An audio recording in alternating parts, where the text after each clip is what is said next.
Welcome, everyone, officially to halfway to Halloween. We are so thrilled to welcome you to an event that says, man, like, we made it. Hopefully, knock on wood, we made it, and we are here. We are almost here to the best part of the year. And what a way to kick things off. We have with us three great composers that have done some projects recently in 2021 that you definitely, if you haven't checked out, you definitely need to, and you probably have already. But let's get them on to talk about the music that makes these movies so damn good. You've enjoyed them. First and foremost, not only did he compose all this thing, not only did he sing the words, but he's also the most lovable voice of your favorite new birthday character, composer and voice of Willy the Weasel himself. Emoi, how you doing today, sir? Thank you so much for the introduction, Jimmy. How are you? Good, man, good. This guy has done the composition of music for what is one of my favorite documentaries behind the scenes of a horror film with Scream Queen.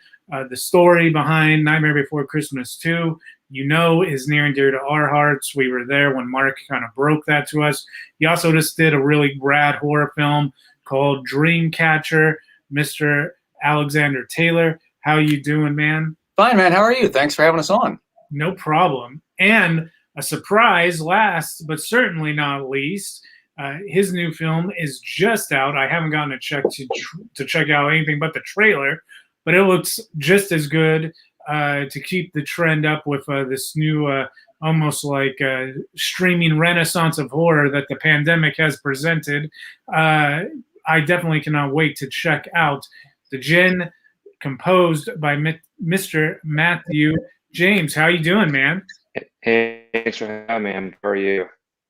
Good, good. And so, gentlemen, man, like, recently, Alex and Emoi, you guys have been on my show, and since having you guys on my show, I had another composer on my show, and he and I were talking, and now I'm like, the three of you guys, horror films, all in theaters right now, and I just wanted to talk to you guys about more so what goes on when you're composing this horror film, no matter what kind of the subgenre, because you know, I've seen Alex's and Emoi's, and you know, I don't know if there's anything that kind of goes hand in hand with Willy's Wonderland, but both of those are in their own, you know, subgenres of horror. Mathew, yours looks like to be in another one. Like, do you guys enjoy that when you get a certain project and it is like within that own pocket? Like, how is that to when it comes to music composition? Like, is there a certain aspect of, like, let's say it's a slasher film versus a zombie film? We can start with Emoi and then kind of like work our way around, but like, is there a certain like subgenre, doesn't even necessarily have to be horror, but is there a subgenre that you like when you come across your desk for musical composition, you're like, man, like this is really like fun to do. I'm glad I got this one. Absolutely. Willy's was that movie for me. It was the any opportunity to do something that unique and that cool, I think, is what every composer dreams of, really. It's very whimsical. It's different. It gives you the opportunity to explore and it spans many genres. It's just a really cool concept. So anytime something like that comes along, I'm super stoked. You know what I mean? Anything different, that's about it. I'll let you go, Alex.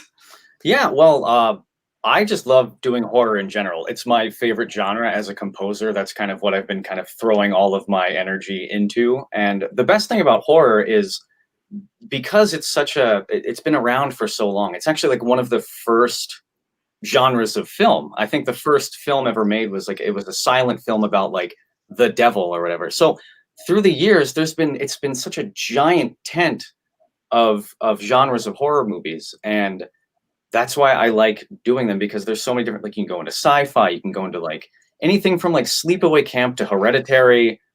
Count me in. Like I love doing it. Yeah, that's pretty much, that's my worldview on horror. What about you, Mathew?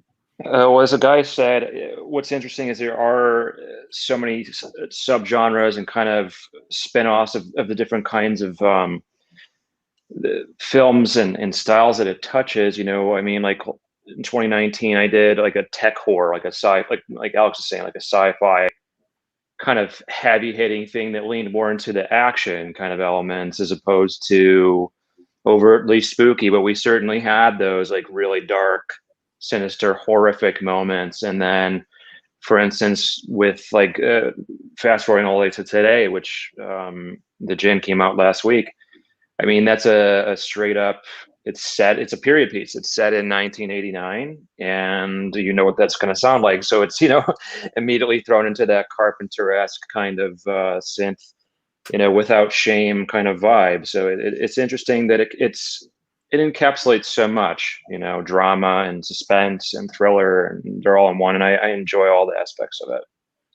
It's funny having talked to you guys separately, and now Mathew, first like couple minutes of talking, in all three conversations, the name John Carpenter got brought up pretty early on in the conversation. Like, he's inescapable, honestly. His music is Possible. If you're a composer, especially in horror, you're gonna come to battle with his music being in the temp tracks, and it's not a bad thing because like I adore Carpenter. It's probably obvious in my work, but like, yeah, Carpenter his influence cannot be overstated for me and probably for most of us working in electronic music, especially. Certainly. and it looks like we have our first comment, and I encourage anybody watching, please like comment your questions, whatever you got to say, as long as you're not a troll.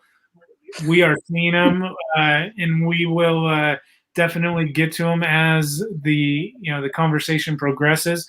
Maria Cardoso says, "I really enjoyed your movie." Let's assume she's talking to all three of you. She's going to our university soon. What was your experience in university as a musician? So let's round that out to how did the three of you kind of like come up and learn about music composition to get to where you are right now? Emoi, do you want to go first? I'm going to Brady Bunch it and look up. I went first last time. Why don't we start with Matt and go backwards? Well, actually, I did not go to school formally. I'll be the first one to drop that ball on everybody. I didn't go to school formally for music. I did have some training when I was younger. I was a band geek, when I was a kid. I didn't do, post high school levels of study. I studied psychology. I had interest in actually going to med school. But as you guys probably know, it's kind of helpful to have a psychology degree. I'm not the first one to say that. I know some of the big dogs, even Hans and them, mentioned that that we often have our directors and our producers on the couch, so to speak. So it has kind of been serendipitous in that way. But no, I have not. And a lot of our colleagues will say to varying degrees that it's necessary or it's not. And I would vote for depends on the person. Yeah. I guess I'll go next. I also did not study composition in college. I think we discussed this, Jimmy, the last time. Yeah. I actually studied film directing. I went to a really competitive film school in Ohio called Wright State. They cut down to 10 people by junior year, so you really had to be into it if you were like doing it. We'd start off like 100 people, and like I said, they narrow it down to 10. But throughout that process, I ended up scoring all of my films more out of like budgetary concerns, because I had like I wanted to be a rock star, if you can't tell, back in high school. So like I was the only one in our like film class that had any musical bone. So I ended up scoring mine, and then as a result, I ended up scoring everyone else's in the film program for like a good like 5 years. So I ended up like graduating having composed probably like 20 short films, not really realizing how invaluable that experience was. And I moved out here not thinking you could make a career as a composer, because it was my favorite part of composing or of filmmaking. It was too much fun. And I just thought there's no way. You can't, come on, you can't like get paid for this stuff. And then, you know, fast forward about a decade later, and it's all I do, and it's my favorite thing, and I feel very lucky to do what I'm doing. And that's my answer. Now it's your turn. I hate to break this to Maria, but you're talking to a bunch of uneducated composers. Bunch of dummies. I also have no degree in composing, but you know, just like Matt and Alex, you know, fell in love with music at a young age, continually pursued it, continually, you know, did everything I could to learn everything there was about it and how to do it. And, you know, I just loved movies so much that was what I wanted to do. I mean, after watching stuff like Star Wars and Tim Burton films and things like that, I was just like, okay, this is it. Like, I mean, that was what I listened to, you know, was those scores over like top 100 or bands or whatever. And I just always wanted to be able to do that, you know, to be able to express myself that way. And I think picture and music work so intrinsically, because they one takes the other where the other can't go on its own. And so it's just an unbelievable relationship. And I wanted to be a part of it, basically. So that's about it. Right on. And, you know, with that too, like, it was interesting, at least for me, going into, you know, film composition, not, you know, doing musical writing, but film writing, and then constructing a scene and everything. Like, I never had a desire to go to school for it until I did my first one, and then I wanted to learn. So it may be an instance of which you may not have a desire to get a, you know, an education, a formal education, until you are, you know, on an indie film at, you know, whatever level. And even if, you know, these three guys are the perfect example, even if you don't, you know, go to a formal education, or, you know, my day job, high school teacher. So in the day of like a rejection letter, like even if you get a rejection letter, like these three are a perfect example of like, just don't give up, man. Like, don't give up on, if you really want to do it, you really want to write music, you really want to compose for horror, any other film, you can do it. Like, if you got the drive, you're going to do it. I guarantee you.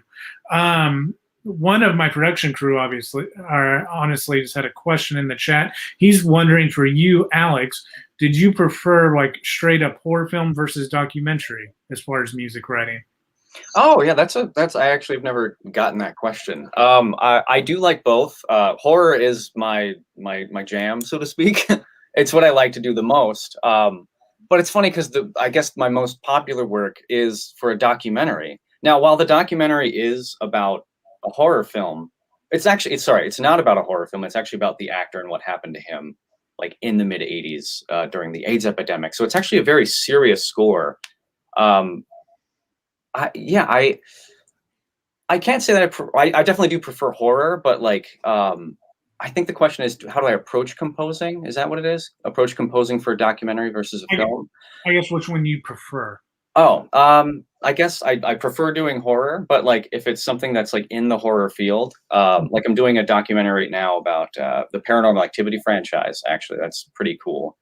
I'm not quite sure when that's coming out. Probably. Actually, I can't really make that announcement, I guess. I don't want to like, I signed an NDA, so hopefully I didn't blow it just now. But yeah, I guess I prefer the horror side.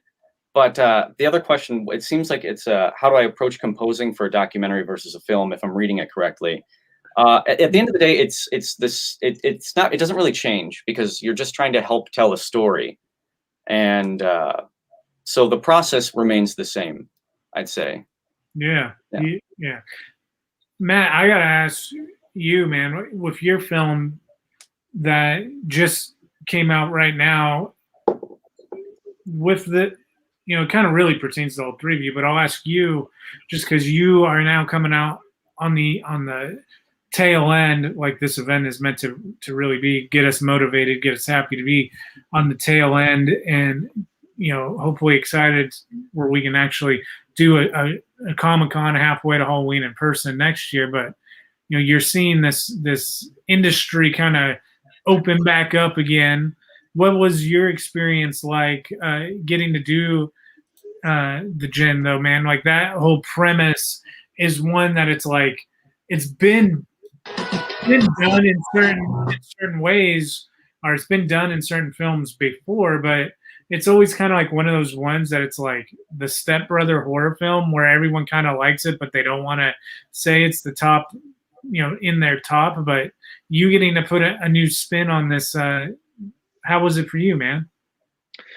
It was good, man. I mean, so speaking of that, like the tail end of like the pandemic and all that, we started work on this. I mean, God, it's been almost 2 years now that I think about it, because of the different hiatuses that came up. I actually just thought about this the other day.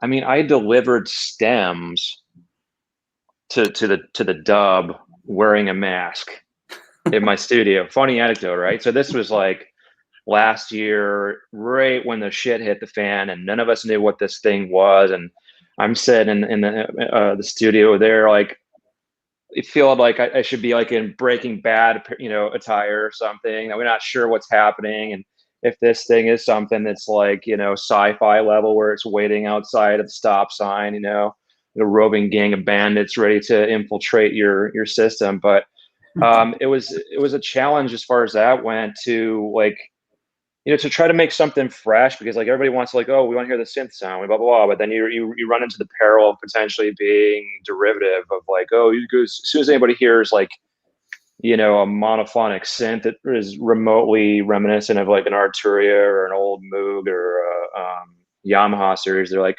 Stranger Things. Yeah, not realizing that I'm 40-ish practically, so it's like, dude, I mean, I grew up with the Casios and those things. I mean, the first thing I learned how to play was like one of the first things I learned how to play on the keyboard was the Halloween theme, because my dad was a horror nut. So it's like, everybody calm down. But as far as that goes, like, just trying to make something kind of hybrid, which I felt like I was able to do with the guys. We leaned into some of that stuff, and we're not shy about it.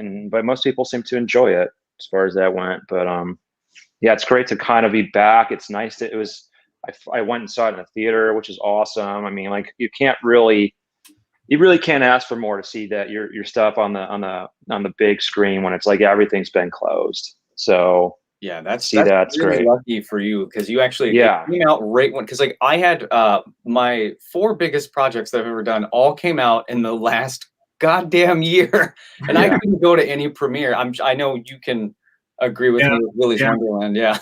Big bummer. Yeah. Brutal.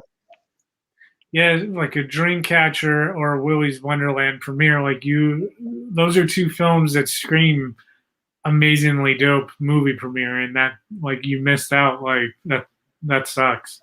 Yeah, I mean, it happens, but like I said, I don't know about you guys. Like, work is being bottlenecked right now. Like, everything's coming in at once, it's a good thing, but it's also like sleeping at the studio kind of thing is like happening now. But yeah, man, I'm glad we're back. And yeah, Matt, I'm bummed I couldn't make it to the premiere. I'm sorry. No, it's all good, man. I'm gonna hate you forever because of it. That's fair. With this now, it seems like we have a couple. Oh, we have one. Emoi, do you know, all 3 of you guys, do you guys know when the movie soundtrack is going to be available on disc, and or it seems like now we're in the digital age. Are they going to release your guys' soundtracks on a physical disc? Well, first of all, I just want to give a shout out. I saw the name there. So that's Noel the Mole Group from Ireland, who's a good little Twitter friend of mine. So what's up, Noel? Just want to say hi. And it's a good question. So yeah, I guess I'm not at liberty to talk about it right now, actually, but we'll see. We'll see. I mean, we're working on some stuff and some physical copies of things that are possible, but stay tuned is all I got to say. Alexander, how about with Dreamcatcher? Is that so? Dreamcatcher is actually it's being released through 1984 Publishing. It's already out. Actually, it's on anywhere where you can stream. I don't think we're doing a physical release of anything for Dreamcatcher, but we do have stuff for Scream Queen, which, like, note for note, released this on. We have a CD, we have a vinyl, and we actually have a cassette coming out for Scream Queen, which is pretty cool. Awesome. I think that was just, you could start pre-ordering as of today. That's all from 1984 for the vinyl and the cassette. But the CD is Note for Note Publishing. I've done a few things with them. They're great. Right on. And Matthew, do you know, are they going to release the Djinn soundtrack in any kind of like physical medium? Actually, as being a latecomer to this, the soundtrack actually dropped today, the 21st. Yeah, it's on Apple Music and Amazon and all the other applicable outlets. So yeah, it just came out today. Right on. Nice. Yeah, Pardon me. I thought, thanks, man. I'm hoping for a physical print. We want to do a vinyl, so that remains to be determined because I think this film kind of warrants it.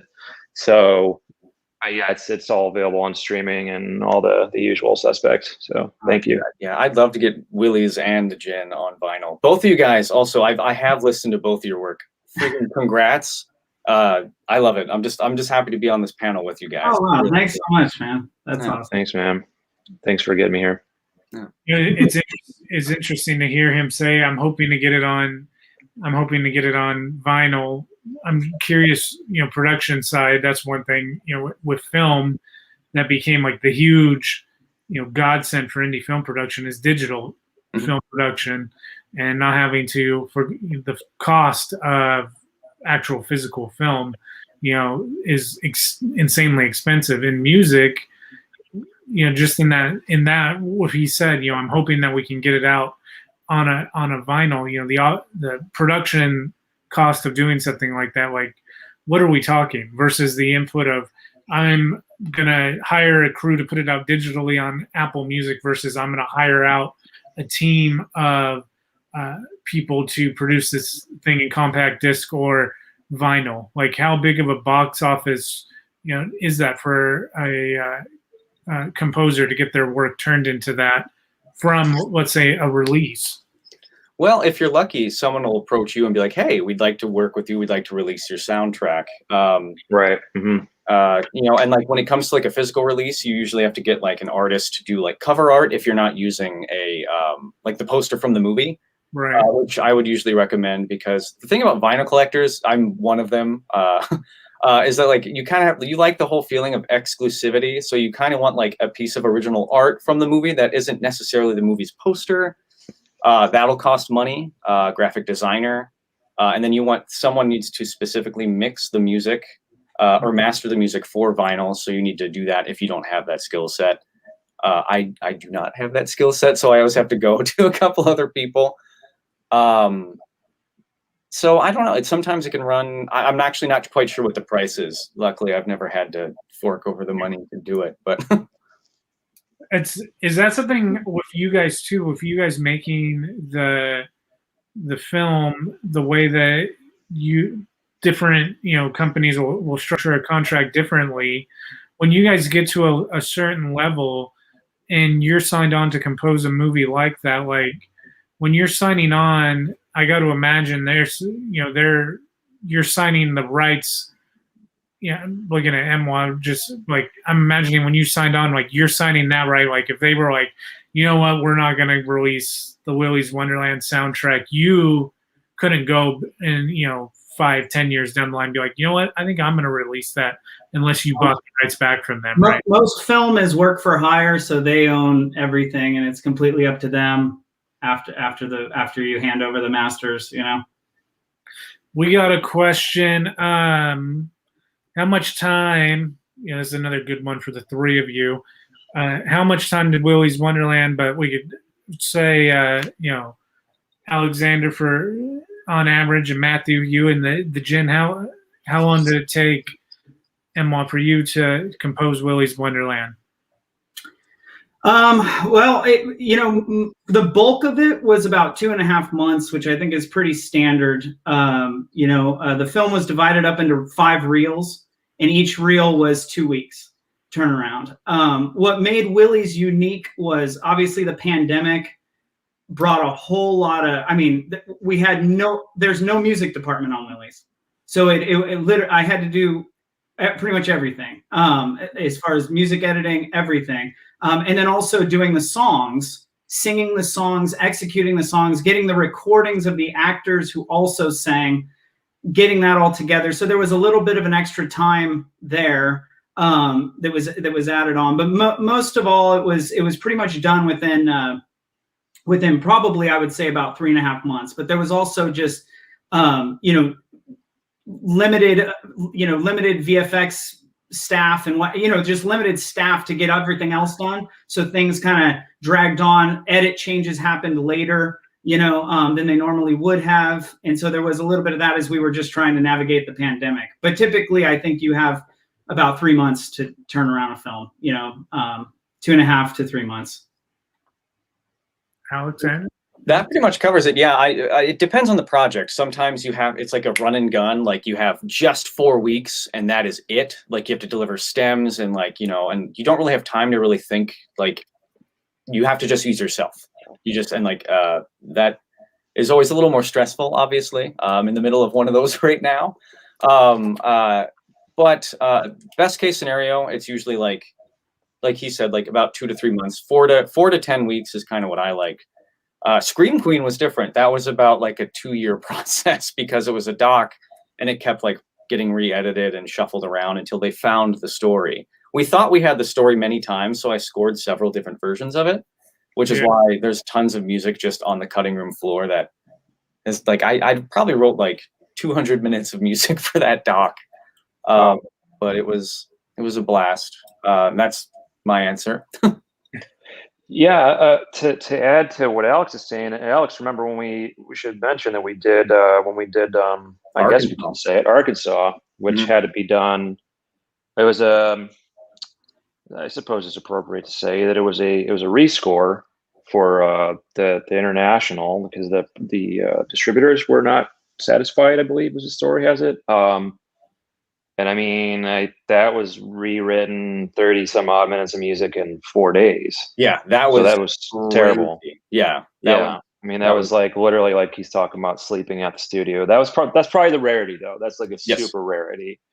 The Djinn took, I would say if you condense, it was similarly because of the pandemic and because of changes in like VFX and picture and it being such a it's an indie film. It's a small budget and the guys wanted to get it absolutely on the nose and that's why it took a minute. But I think if I were to really condense it, the actual time physically spent waiting for new cuts or whatever we were doing, probably about a month and a half or so, month and a half of physical writing, maybe.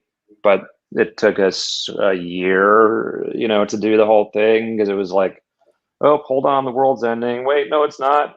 So it was like back and forth. So this is, but yeah, to piggyback on what these guys said, I would say that's a good sweet spot. 2 months, especially if you're working on anything bigger, and if you have anything in the order of 60 to 80 minutes of music to write or more, you need that. You'd hope to get that. Yeah. When you guys are sitting down and you're writing these these different musical compositions for these films. They're so unique in their own right, from the rave at Dreamcatcher to the 6 Feet Weasel beating the hell out of Nicolas Cage to, dude, every time I play it, I can't stop playing. Ears, shoulders, knees and toes. Is there a scene that you guys, particularly in all 3 of the movies, that you were like, man, like, I can't wait to listen to this scene the way that it's supposed to be? Like, we're talking the movie theater, we're talking the big ass, system. We're talking, like, is there a certain song in Willy's Wonderland, Dreamcatcher, or the Djinn where you're like, this is when the day comes when there's a theatrical audience for this film, speaking optimistically, this is the song that everyone's going to be like, yeah. Is there a certain one there? Okay, yeah. For Dreamcatcher, there's a certain point in the middle of the movie where everything kind of changes the direction of the entire film, and I can't. It's a big spoiler, so I can't really say what it is. But the track is called "Painted Devil," and it was cool because, like, in the initial, like, when we were editing the movie, there wasn't really supposed to be much music there. It was supposed to be like a lot of like calamity and just chaos from the actors on set. But I wrote this track, and it was like a big gamble. It was like the first time where, like, I completely, for this particular project, I kind of just said, like, fuck it to the temp track, and did my own thing. And they actually, for this scene now, it's just my track. They cut out like all the audio from everyone, and now that's just that one blaring. Which, like, as a composer, you're like, yes, because I was worried because I delivered the track and I was like, I don't know if JJ is gonna like this, and thankfully he did. And after that, he actually there was a lot more hole-in-ones after that, because he let me kind of like, we found the sound at that track, and then after that, that's kind of where it all changed. For Scream Queen, it's the end of the movie when Mark goes on about how he doesn't want this to happen to anyone else. It's called People Like Me. That track is very emotional to me, and I still actually kind of get choked up when I hear it. I love that documentary so much. I'll let you guys go now. Sorry. Okay. For Willy's, I think, gosh, there was some cool moments I was really looking forward to. There's a few of them that I was looking forward to seeing in the theater, which unfortunately never happened. But I think the one that meant a lot to me was the end fight with Willy and Nick, because that was the riskiest sort of thing that I did, in the sense of, most of the time it's power chords and Nick just beating the crap out of these things, right? But when it got to Willy, and I don't know if it's because I was voicing Willy, but I really just kind of felt like Nick was the villain. You know what I mean? And and I'm watching Willy getting battered, and I'm feeling for him. I was like, literally, like, this is really sad. And it kind of reminded me of like Return of the Jedi, where, he's whacking Vader down, and there's that really beautiful, sad music happening. And so I wanted to give Willy that. So I did this cue, and if you listen to it, instead of going to these electric guitars like it has every time he's fought everyone else, it goes to strings and choir, and it becomes sad. And as you watch this child mascot, this hero to children, be demolished by this insane sociopath, you know what I mean? And so, I was really hoping to say, because it was definitely the biggest. It had the biggest scope of any of the other cues, I think, that were done in the film. And but I got to see it at the drive-in on a speaker that was 1 by 1, hanging out of my window, and which sucked. But I mean, it's still cool to see in the drive-in. But I really wanted to hear it. But I would say that would be the track for me.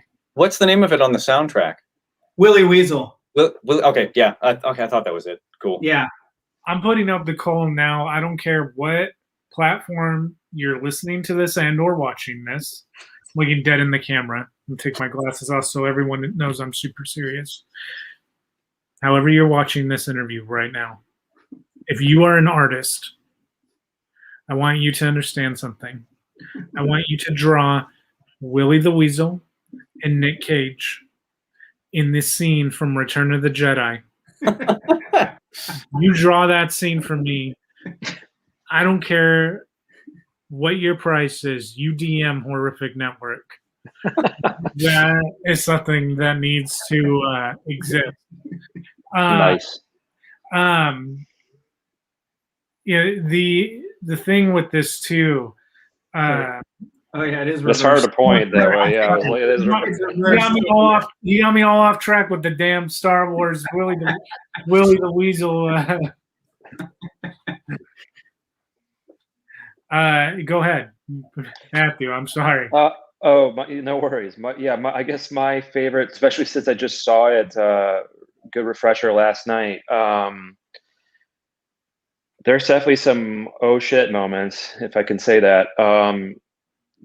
Like we played around with some jump scares that you kind of don't anticipate, and we lead you into certain kind of trickery that doesn't. I would say that one of my favorite cues is called Mom. If that doesn't give too much away, I hope, guys. I'm sorry if I did. But I would say there's a couple of those moments where you're like, oh my God, what just happened? And it was really cool to see it, like I said, at a proper theater yesterday where it was playing at concert volume, and it was like, oh my God. It was really overwhelming. They almost had it a little bit too loud in there, dare I say, but that's better than not loud enough, right, guys? Oh, now you're just bragging. No, it was like, well, I mean, Will is like our mixer is awesome. Our Will Tabino is I've worked with him multiple times on the other films I did, and I know you guys probably have the experience too. He's just like he's a score lover. So everything always. Sometimes I have to be like, hey man, you might want to turn that down a bit. We're losing the dialogue. You know what I mean? Like, which is rare for us to say. Jealous. But he's like, it's just so big. It needs to play big. I'm like, okay, man, but like, calm down. But yeah, no, he's great. But I would say, yeah, those. Well, then it's such a cool film overall, especially when you find out how we did it and the budget they did it on and how they did it, and very, very, very restrained manner, and what they kind of juiced out of it is impressive. But I would say probably that the track Mom was most like, oh wow, to see that. It's like, wow, okay. So well, to close it out for us, you guys, you're so, Alexander kind of said, like, the work, it seems like things are coming back up. I know just from being done with school and being on the sheets looking on the outside to start off, I see more and more industry, job listings seem like they're starting to come in. So I can imagine that, like, the exciting thing is, like, more and more projects are starting to, get made, get produced. What is next for the three of you guys? We can start up top. Emoi, is there a way for everyone? I know a lot of people. I know you're really good about reaching out, like on Twitter and interacting with fans and stuff. But what's the best way for everybody to keep track, to see what you got coming out next? Nice. Real quick, I just wanted to give a shout out. I saw a couple of things pop up here for Melanie Dashiell. She's a sweetheart from Twitter. She's in Mexico City. And she's an amazing artist who did some incredible drawings of Willy.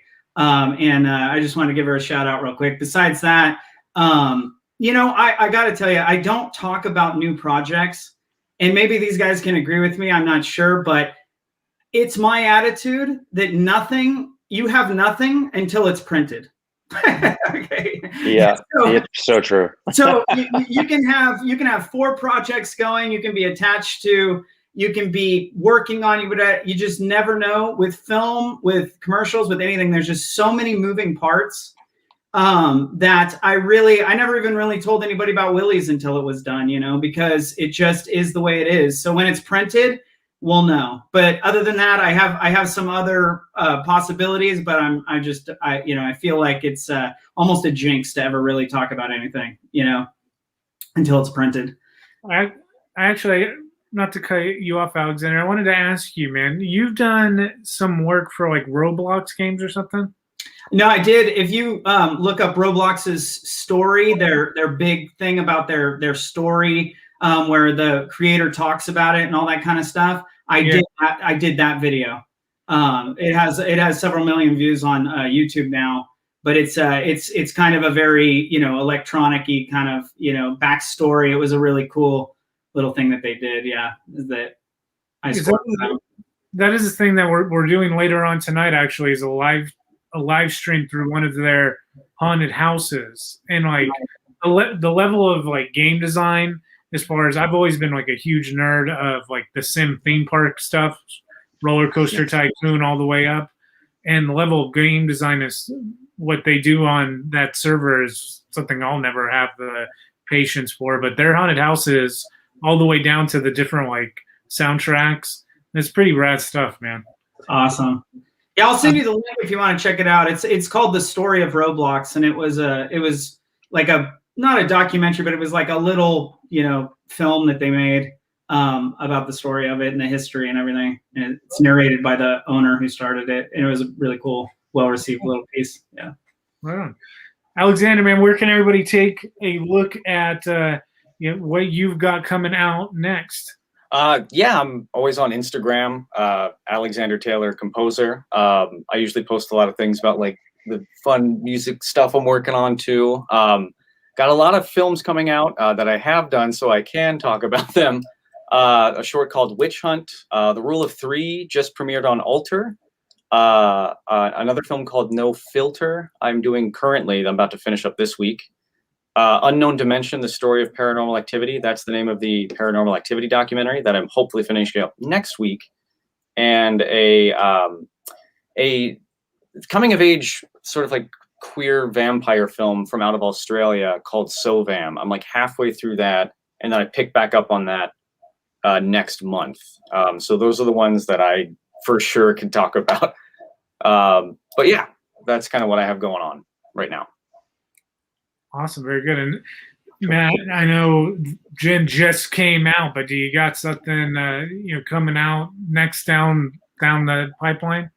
I am working on thanks to Alex actually. I'm working on an Italian feature film right now by a new director. Her name's Valentina Vittorti. It's called Whistle and I'll Come to You. It's based on a old ghost story from an English writer.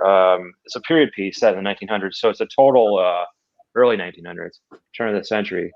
So it's a total departure, which is I'm sure you guys enjoy too. It's like truly orchestral, like pastoral, classical music. So to go from doing the hard-hitting bops of like the 80s Carpenter kind of vibe or the Djinn to this it's great. Outside of that, I have a few potential, again, like Emoi said, some things they're not quite there yet. Some other interesting stuff that should happen this summer that look interesting. A dystopian, actually a virus film, which is like totally my jam, as morbid as that sounds. And then hopefully maybe another one, a horror film. And but yeah, the Djinn just released last week. It's in select theaters and it's on all your on demand, and it's on IFC. Soundtrack out today, same as Alex. My Instagram handle is Mathew James Composer, so you can find me there and be weird. Right on, man. And yeah, that we can end it. We got one more comment here. Congratulations, Emoi, on Willy's Wonderland. We got to mention that one for sure. Coming to Hulu, that is a big deal, especially right now when you couldn't necessarily get to a movie theater to see the thing, or maybe you couldn't find it on an actual physical disc. There you go. It's on Hulu. That's a huge win for horror fans for sure. Anyway, check out Willy's Wonderland. Check out Dreamcatcher. If you haven't seen Scream Queen from a few years back, check out that documentary. The reason why Alexander just said it touches him that story is a hell of a story. And definitely, if you're able, go see the Djinn in a theater if it's in a theater near you, and or check it out streaming too. But you three gentlemen, I thank you very much for taking Thank the you. time to get started on this event. And I appreciate it, and giving us some insight as to what goes on into the music of the things that bring us the nightmares, man. Thank you, guys. Thank you. Yeah, it was Thanks, guys. Honor to be on the panel with you guys for sure. Same with you, buddy. Awesome. Have a great Definitely. weekend, everyone. You too. I'll see you. All right.